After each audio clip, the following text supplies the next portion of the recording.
Sayın Valimiz Aziz Yıldırım'a bugün de aramızda Sayın Milletvekili Mehmet Sayın Bakanım, çok değerli katılımcılar.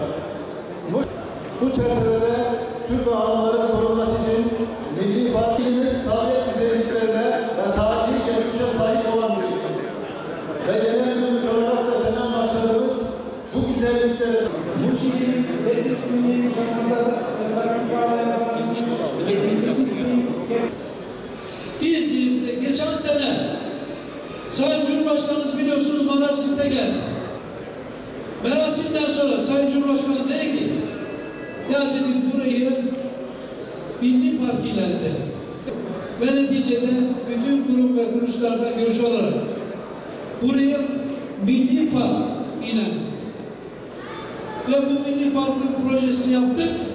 İnşallah burada organik tarım, hayvancılık, tarıma dayalı sanayi ve turizm muhteşem bir gelişme gösterecek. Diğer bakanlıklarla beraber bu yıl sonuna kadar 13 milyar TL 13 katronluk yatırım yapılmış olacak. Ben de buranın sevdalısı hemşerisi olarak elimden gelen ne gerekiyorsa yapmak için sizlere söz veriyorum. Türkiye'ye 525 dev baraj yaptık. 1000 tane gölet inşa ettik. 6,5 milyon hektar alanı sulamaya açtık. Yoksa Türkiye bu kuraklıkta büyük sıkıntı olurdu ama yaptığımız barajlar sayesinde sıkıntıyı azaltıyoruz.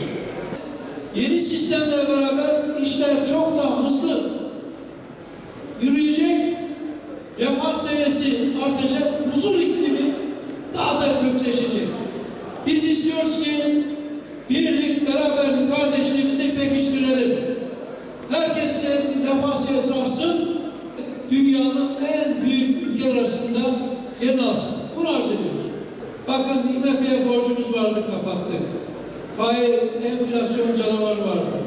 Faiz lobisi. Toplanan vergilerin %86'sı faiz lobisi tarafından gasp ediliyor. Hortumlanıyor. Ama onlar kalktı.